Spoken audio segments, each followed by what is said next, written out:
តោះថ្ងៃនេះខ្ញុំមានទស្សនៈមួយចំនួនយកមកចែកជូនទាំងអស់គ្នាប៉ុន្តែទស្សនៈនេះជាការដកស្រង់របស់ទស្សនៈរបស់មេតបចិនម្នាក់ឈ្មោះថាហានស៊ីនអញ្ចឹងនេះខ្ញុំបានអានហើយខ្ញុំក៏បានសរសេរមកហើយតកតងជាមួយនឹងទស្សនៈទាំង5ហ្នឹងនិយាយទៅគេធ្វើដោយសង្ខេបប៉ុន្តែគាត់ថានៅពេលដែលយើងអានមក clear គឺយើងនឹងអាចកាត់ន័យយល់បានហើយថាគាត់ចង់និយាយពីអីអញ្ចឹងមុននឹងខ្ញុំអានទស្សនៈទាំង5ហ្នឹងខ្ញុំចង់និយាយបន្តិចថាហានស៊ីនហ្នឹងគាត់ជាអ្នកណាអញ្ចឹងសម្រាប់អ្នកដែលគាត់ធ្លាប់មើលរឿងសាមកុកគាត់ប្រកាសជឿដឹងហើយថាហានស៊ីនហ្នឹងគឺជាអ្នកណាហើយសម្រាប់ខ្ញុំទៅតែស្គាល់ដែរដោយសារតែខ្ញុំអត់សូវបានមើលរឿងសាមកុកអីហ្នឹងទេប៉ុន្តែអ្នកដែលគេបានមើលគេថាល្អមែនតើនិយាយទៅគឺជក់តែម្ដងហើយហានស៊ីននេះនិយាយសង្ខេបទៅគឺគាត់គឺជាមេតបចិនបុរាណម្នាក់និយាយទៅគាត់គឺជាមនុស្សដែលពូកែក្នុងរាជវង្សហានហើយគាត់ក៏ជួយចង់និយាយថាច្បាំងយកទឹកដីឲ្យប្រទេសចិនហ្នឹងបានច្រើនមែនតើហើយ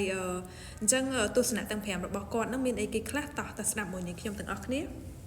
អញ្ចឹងទី1គឺខ្ញុំសូមអានណាហ្នឹងហើយគេថាប្រឹងប្រែងគឺជាពាក្យដែលខ្ញុំតែងតែប្រាប់ខ្លួនឯងអញ្ចឹងពាក្យនេះបើគិតទៅវាអត់មានអីខុសទេព្រោះចង់និយាយថាពីណាក៏ត្រូវតែមានការខំប្រឹងប្រែងដែរដើម្បីសម្រេចរឿងអីមួយត្រូវហ្នឹងហើយ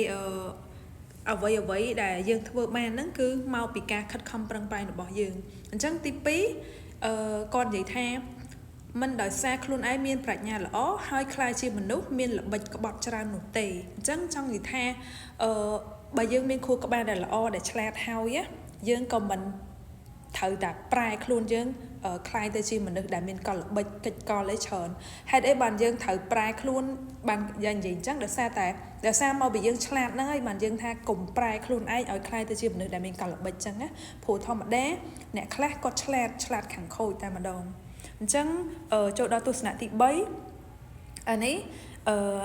មិនដោយសារតែខ្លួនឯងមានអំណាចខ្ពង់ខ្ពស់ហើយទៅមើលស្រាលអ្នកដទៃទេអញ្ចឹងកន្លែងនេះគឺចង់សំដៅថា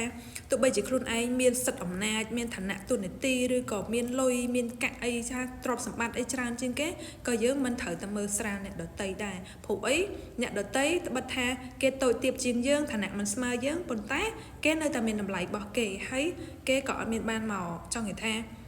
និយាយទៅបើនិយាយពីថាពាក់ព័ន្ធមួយយើងវាអត់នេះទេប៉ុន្តែកុំរសារតែអ្នកខ្លះអាងខ្លួនឯងមានអំណាចមានអីចាប់ផ្ដើមក្អេងក្អាងដាក់គេនិយាយទៅមើលទៅឃើញគេសលៃវាដោយ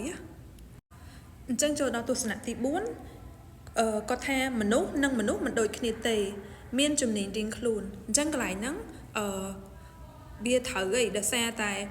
ចង់និយាយថាអ្នកខ្លះចេះ10អ្នកខ្លះចេះ9អ្នកខ្លះចេះ8អញ្ចឹងម្នាក់មានជំនាញរៀងខ្លួនអញ្ចឹងអ្នកដែលយើងត្រូវរៀនសូត្រគឺពីមនុស្សជុំវិញខ្លួនយើងអញ្ចឹងមានន័យថាមនុស្សទាំងអស់ហ្នឹងគឺសិតតែមានតម្លៃរៀងខ្លួនអញ្ចឹង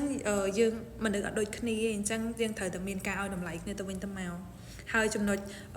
មិនចំណុចទេគឺថាទស្សនៈចុងក្រោយហ្នឹងគឺថាមិនព្រោះតែស្ថានភាពលំបាកហើយមានចិត្តចង់ស្លាប់នោះទេអញ្ចឹងធម្មតាពីណាក៏តែងតែជួបបញ្ហាជួបរឿងលំបាកដែរត្រូវប៉ុន្តែមិនដោយសារតែបញ្ហាហ្នឹងហើយក៏យើងមានកើតគំនិតចង់សម្លាប់ខ្លួនយើងសម្លាប់ខ្លួនបានប៉ុន្តែ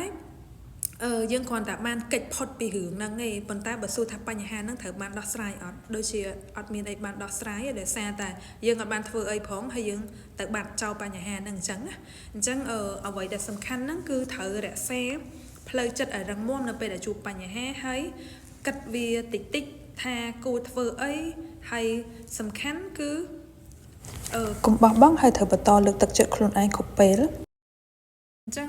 នេះជាអ្វីដែលខ្ញុំបានអានហើយក៏ខ្ញុំចែកម្លែកទាំងអស់គ្នាអានេះជាការយល់ឃើញរបស់ខ្ញុំឯងបន្ទាប់ពីអាន clear ទាំងអស់ហ្នឹងណាអញ្ចឹងបន្ទាប់ពីអ្នកទាំងអស់គ្នាស្ដាប់ខ្ញុំហើយបើសិនបើថាមានការយល់ឃើញខុសពីខ្ញុំក៏អត់អីដែរអាចចែកម្លែកបានហើយសម្រាប់អ្នកដែលគាត់បានមើលរឿងសាមកុកហើយស្គាល់ពីហានស៊ីនច្បាស់អាច